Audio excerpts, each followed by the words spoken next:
Chapter 1. A large and expensive 4x4 awaited Lorenzo Durante when he arrived in his private jet at Norwich Airport. It had been a long time since he had driven himself. Limousines were more Enzo's style. He gritted his teeth. He didn't whine about stuff, and he wasn't a kid anymore. He had got himself into his current predicament, and he would get himself out of it again. That he was unlikely to enjoy the experience of relinquishing his affluent way of life went without saying, but then wasn't that part of the punishment? His grandfather, Edoardo Martelli, had, however, insisted that the challenge he had set wasn't a punishment. Edoardo had preached at length about the need for Enzo to grow up. Just remembering that demeaning phrase made Enzo seethe, his quick, hot temper ready to spark. He compressed his lips, his lean, darkly handsome features taut. He was 27 years old, and aside from his university studies and spells as an intern, he had never worked a day in his life.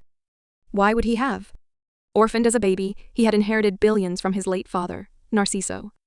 His maternal grandparents were nowhere near as wealthy as his paternal grandparents had been, yet they had fought them for custody, and, probably because they were younger and healthier than their opponents, had won the case. In court, they had promised to raise their grandson in what they had termed an ordinary life. Sadly, they had had their work cut out on that front. Enzo acknowledged ruefully, thinking of the legion of Durante relations and hangers on who had constantly invaded his childhood with their visits and invitations, their ridiculously lavish gifts and their eagerness to tempt him into the supremely privileged, permissive lifestyle his late father had enjoyed. Somewhere around his 23rd birthday, after he had completed his education in the business world, he mused grimly. The seduction had begun to work. Fresh from university and nursing a broken heart, Enzo had been vulnerable to the temptation of the playboy lifestyle. That was where it had started. The slow, steady sink into a self-indulgent decadence that had appalled the grandparents who in every way had truly been his parents. And a few years on, the inevitable had happened. His two lifestyles had collided and fatally clashed. The scandalous headlines their grandson attracted had been studiously ignored by Edoardo and Sophie Martelli. But after he had made the fatal mistake of attending a social occasion drunk with an equally drunken partner, the balloon had gone up on forgiveness. He still broke out in a cold sweat when he recalled that evening. The next day, he had attempted to apologize. Edoardo Martelli had refused to listen while his wife had simply sobbed in embarrassment and heartbreak because her husband seemed determined to disown the grandson she adored. That had been the shocking moment when Enzo had realized that it didn't matter how much money he had, how many friends, or what exciting opportunities to enjoy himself still shone on his horizon. He had finally appreciated how much more his family meant to him, and his loving grandmother's distress had shamed him. And coming to England, taking charge of a small company recently acquired by his grandfather, and striving to live a more useful, normal life, was the price of reconciliation. Only there was nothing normal about it, Enzo conceded in exasperation. Not on his terms. He drew up at the house he was to use. It was in the back of Beyond, a couple of miles from the nearest town, and larger than he had expected. He was accustomed to spacious accommodation, but a service department would have suited him better than an old country house with a turret. He hoped it looked better inside than it did from the outside. Minutes later, Enzo contemplated the fresh horror of an antique furnished decor and an empty kitchen, when he was starving. How the hell was he supposed to manage alone when he couldn't cook? First world problem, he lamented wryly, and probably the opening to a long line of such jarring wake-up calls. He would manage, of course he would. An hour later, the takeaway pizza he had ordered thrust into the bin in disgust, Enzo drove into the town to find a restaurant. He couldn't find one. He located a 24-hour supermarket but drove past it, deciding that he could do without eating for one night. Instead, he went to check out the business he would be dragging into the 21st century. The office block beside the factory he had to overhaul was substantial. He would be as popular as poison when he arrived in the morning as the new CEO. It had been a family business, and there would be redundancies, restructuring, all the changes necessary to make the firm viable again. On his drive back to the house, he drove past a car parked by the side of the road, a young woman standing by its bonnet. A woman on her own in the dark with a broken-down car. A groan of frustration escaped him. He didn't want to get involved. Nobody would ever accuse Enzo of being a good Samaritan, but he was too well brought up to ignore the dangers threatening a woman in such a situation. Biting back a curse of irritation, he turned the car and drove back, buzzing down the window to lean out. 1 hour earlier, Sky lay where she fell after Richie threw her viciously away from him. She was so terrified she couldn't breathe, wasn't even sure a breath could manage to squeeze past her agonizingly sore throat. He had semi-strangled her, but only after he had first punched her in the face, and the stomach to bring her down, glaring down at her like a madman as though he hated her, and then kicking her. She felt as if she was broken inside, as though the world had stopped suddenly and flung her off at a height, and she was still falling. Shock was roaring through her because Richie had never hit her before. He had shouted, but there had never been any violence. Richie was still ranting, crashing about the bedroom, slamming doors, shouting abuse back at her. She stayed still, eyes shut tight, afraid he would notice her again, hurt her again. Or worse, get so mad at her lack of response that he hurt the children. Brody, the poor little mite, having seen the attack, had rushed in front of her in a pathetic toddler attempt to protect her. But she had managed to get between him and Richie and get Brody into the safety of his bedroom. Her frantic intervention had only made Richie angrier than ever. She needed to get herself and the kids out of the apartment fast, but Richie would never willingly let her leave him. She stayed on the floor, quiet as a mouse, her heart thumping at an insane rate as she played dead. "You stupid cow. I'm going down to the off-license." Richie spat down at her. A moment later, the front door slammed and she was up, trying to move at speed, but then staggering in pain, groaning helplessly at the burning agony of her battered ribs. She stumbled straight into the kids' room, found her little brother, Brody, sobbing and frightened on his bed, and she reached for him first. "We're going out," she told him soothingly, smoothing his tumbled blonde curls. "But you have to be quiet." She scooped her sleeping sister, Shona, straight out of her cot, snatching up a cot blanket to keep the baby extra warm. Her feet were bare and she looked in vain for her shoes. Brody was clingy and anxious, which was hardly surprising after what he had witnessed. It was bad enough that Richie had attacked her, but unimaginable that she could have allowed him to hurt a 2-year-old in his ungovernable rage. It was her fault, she thought in an agony of guilt. After all, she had chosen to move in with Richie. She was the fool who had put her innocent siblings into contact with such a man and put them at risk. But she hadn't known, hadn't dreamt what Richie might be capable of in a temper. And now that she knew, now that she had learned her mistake, she was leaving. But there was no time to pack.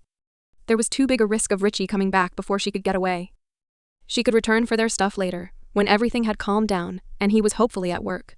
Hands all clumsy fingers and thumbs, she strapped the kids into their car seats and collapsed into the driver's seat, saying a momentary prayer to the god of ancient motor vehicles that Mavis would start for her, because Mavis, her late mother's elderly car, could be very temperamental.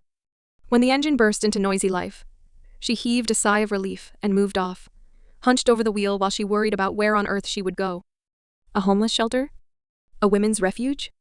Hopefully there would be somewhere in the town that would take them in. If not, they would have to spend the night in the car. Escaping Richie would be only the first step on a stony road, she conceded unhappily, guilt pulling at her afresh. Enzo leant out of the window of his car. "Do you need help? Do you know anything about cars?" Sky asked hopefully. Suppressing a sigh, Enzo climbed out. He had spent his teens tinkering with engines.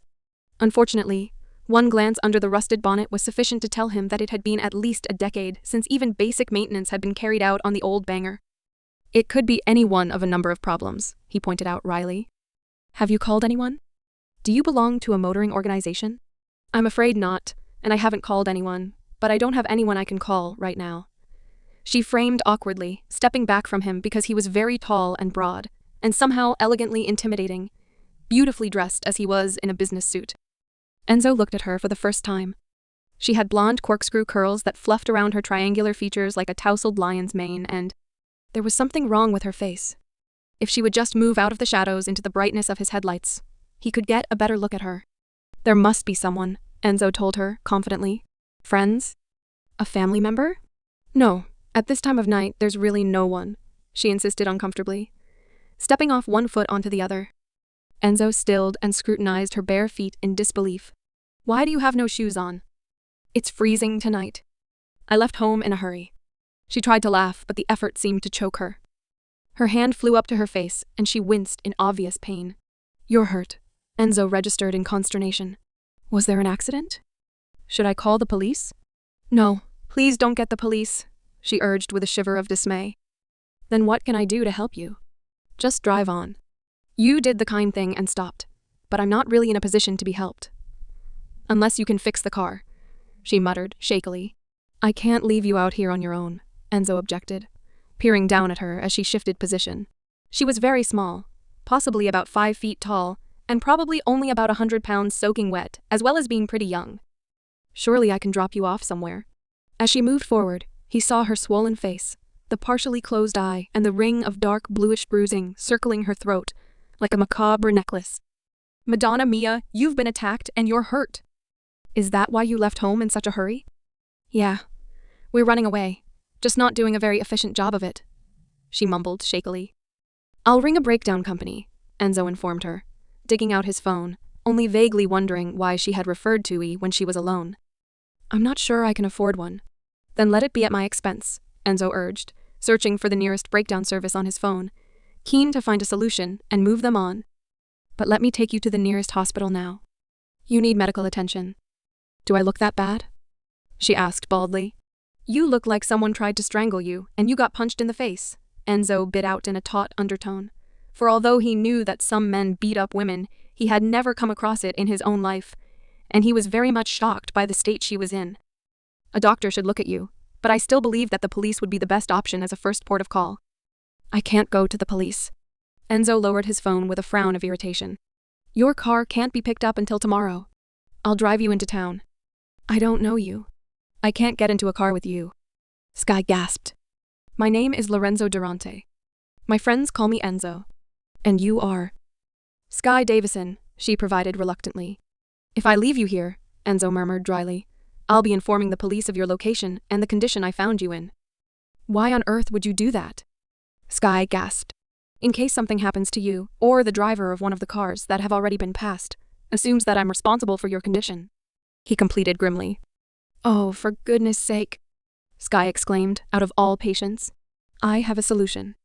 One of my employees is a qualified paramedic," he told her.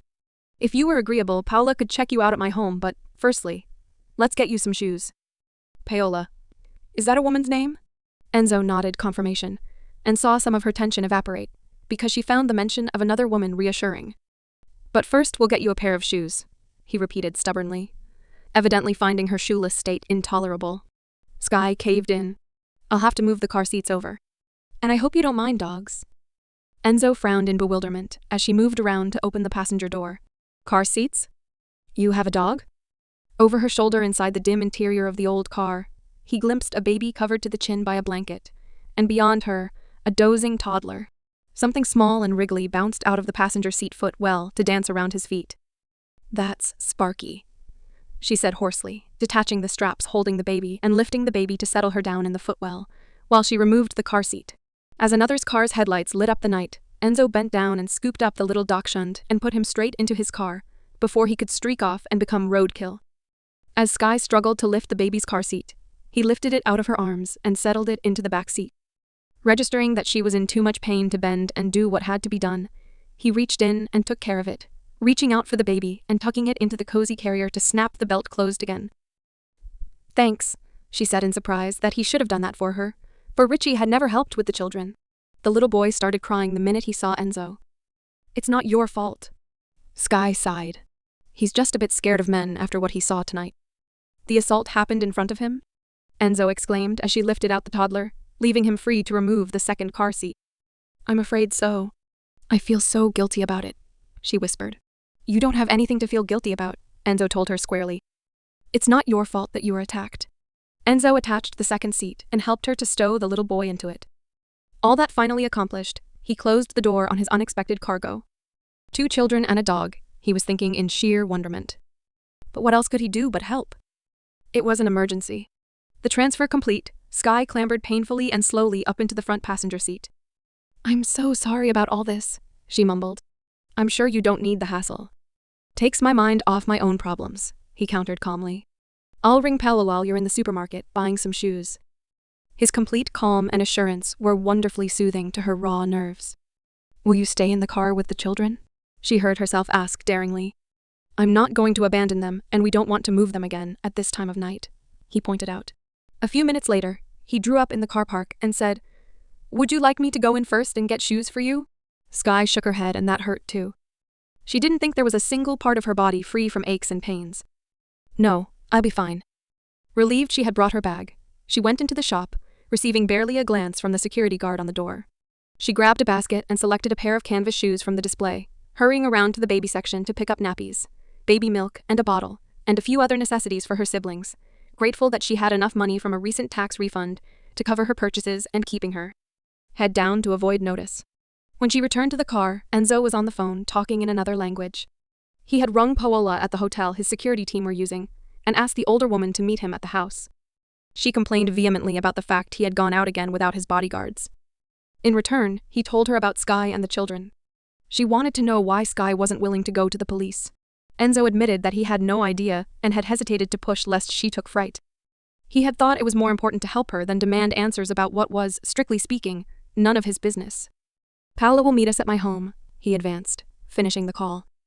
If you can give me 10 minutes, I'll go and buy coffee and a few essentials because there's no food in the house. Why not? She asked as he swung out, and the lights from the shop illuminated him. Her breath caught in her throat as she saw him clearly for the first time. He was exceptionally handsome with sculpted cheekbones, a strong, hard jawline, and dark, deep-set eyes set below straight, ebony brows. His hair was black and thick, cropped short. His whole vibe was stylish and classy, from his haircut to the fashionable cut of his fancy suit. I only arrived at the house this evening. I haven't had time to get anything in. I can do without coffee, she told him. Enzo raised a perfect dark brow. I can't. And then he was gone, the stranger who was being kind to her, when the man she had believed she loved and who loved her had almost killed her. There was a lesson there somewhere, and inevitably the inescapable fact that she needed to cut Richie out of her life. Not that she had any doubts about doing that, especially not after what he had done to her. Enzo returned with a couple of carrier bags and drove off again. The house isn't far. Paola will tell you if she thinks you need to go to hospital. How could I go to a hospital with the kids in tow? She asked ruefully. You must have been very young when you had them, Enzo remarked. They're not mine. They're my brother and sister, she confided. My mother and stepfather died in a train derailment almost a year ago. Shona was only a month old. The strangest pang of relief that the baby and the toddler were not hers trickled through Enzo, and he questioned it, wondering why he should even have an opinion about such a thing. I'm sorry for your loss. Thank you, but, in an odd way, the kids saved my younger sister Alana and I from falling apart at the seams.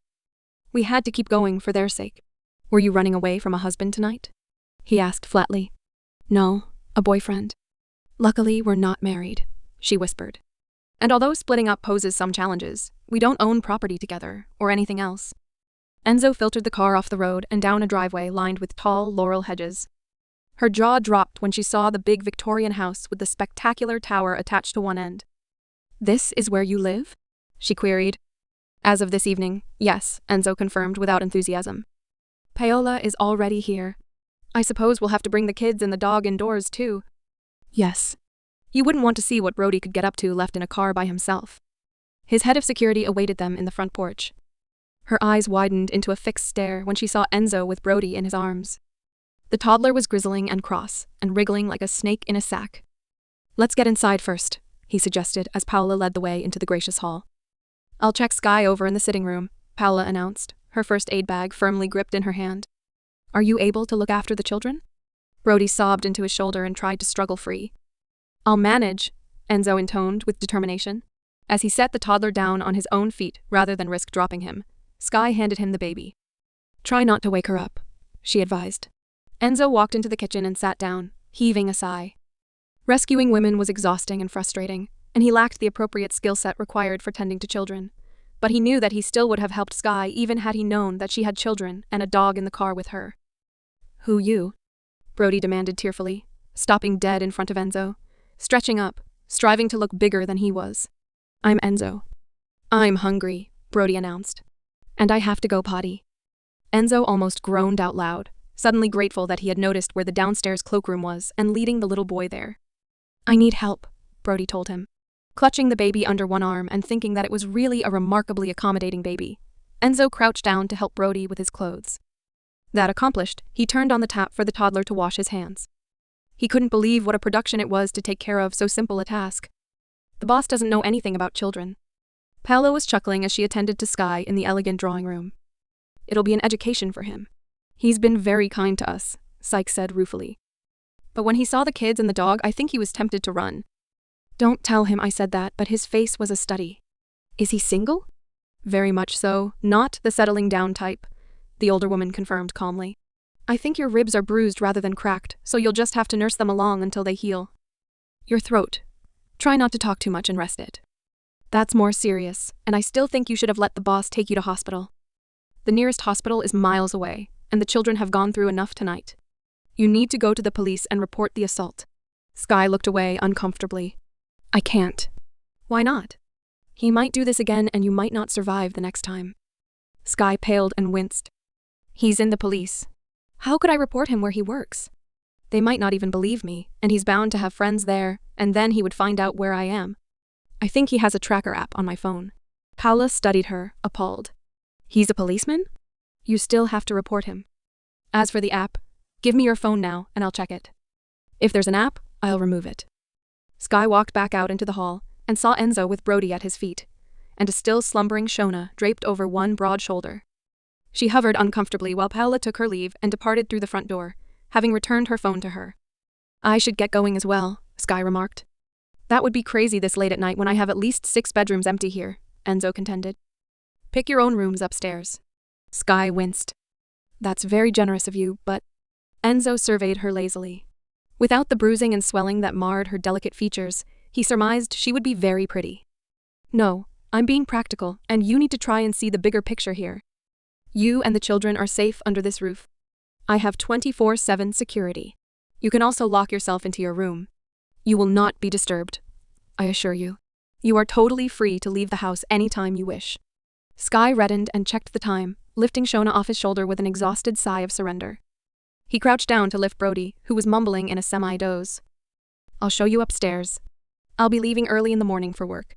If you want a lift into town, let me know. One of the bedrooms had a cot, as well as a bed, and Sky immediately opted for that room, because she could share the bed with Brody. Mercifully, the bed was already made up, and she lowered the side of the cot to slide her little sister in, covering her with her blanket. If you hadn't run into me, where were you planning to go tonight? Enzo asked from the doorway. There's a homeless shelter in town, but that would involve social services, and I'm worried that they would take the kids into care. Are you their legal guardian? Yes, but when that was agreed, I was living with my sister and working as a teacher. My life was stable. Now everything's changed. A teacher? What age group? Kindergarten, but my first job was only temporary, and when my sister got a live-in job at the hotel, I couldn't afford the rent of our apartment on my own. Richie asked me to move in with him, and agreeing has to be the worst decision I ever made. For a start, he didn't want me to find another job. I should have smelt a rat then, she confided tightly. And now here I am, homeless, unemployed, and practically penniless. You'll get through, Enzo assured her. Now let's both get some sleep. Thanks for everything, she muttered as he turned away. Think of it as my good deed for the day, Enzo commented lightly. And I haven't done so many that I deserve your gratitude. I'm a selfish bastard at the best of times. You weren't tonight when it mattered, Sky responded. Closing the door, she turned the key in the lock. Yes, she felt better in a securely locked room now, she conceded uncomfortably. It would be a long time, if ever, before she relaxed around a man again. She undressed her little brother and tucked him into bed, walking through to the old-fashioned bathroom to stare in horror at her reflection. Paola had given her painkillers, and if she didn't try to move too fast, the pain was now a dulled ache. But unfortunately, she was aching all over. In fact, even her face ached. Tomorrow she would have a multicolored black eye. And she still had to get their possessions collected. How was she supposed to do that without a car? She probably didn't even have the money to pay for the necessary repairs to get her car back. Recognizing that her worries were rising in an ever-increasing spiral of woe, she calmed herself. She would deal with each problem as it came up and resolve it. She had to be strong and steady, only dealing with one problem at a time. It was painful to recall how much she had trusted Richie. He had asked her to marry him, and secure in that proposal of his, she had surrendered pretty much all her freedom, believing that he would offer her and her siblings a better life. So, she had ignored his lack of enthusiasm for the amount of time she spent with her siblings, his jealous and sulky behavior if another man so much as looked at her, his eagerness to determine where she went and who she spoke to, not to mention his need to know where she was virtually every hour of the day. Yes, she had ignored, overlooked, or forgiven far too much, believing that he loved her and was simply insecure. Alana, on the other hand, had never liked Richie, deeming him too possessive. Sky had believed she loved him, although now she knew it hadn't been real love, because she was painfully aware that she didn't ever want to lay eyes on him again. But she had loved him for accepting the children with her, loved him for seemingly seeing her as special, when nobody had ever seen her in that light before. And it had all been an illusion, wishful thinking more than fact, because she had thought he loved her too. After a shower, Enzo slid into bed and made plans. He would offer Sky a job as his housekeeper. He wouldn't be at the house much because he would be working long hours, but when he was here, he wanted to be comfortable. And he wouldn't be comfortable if he had to worry about shopping and learning to cook and all that jazz. That short supermarket visit, the first of his entire life, had been an unnerving experience. Surprisingly, he didn't really mind the kids once he had got used to their unpredictability. Although that baby would sleep through a riot, he conceded in admiration. In any case, it was a big enough house to lose 2 kids and a dog in, he reflected thankfully. It had never occurred to him that he might actually like children.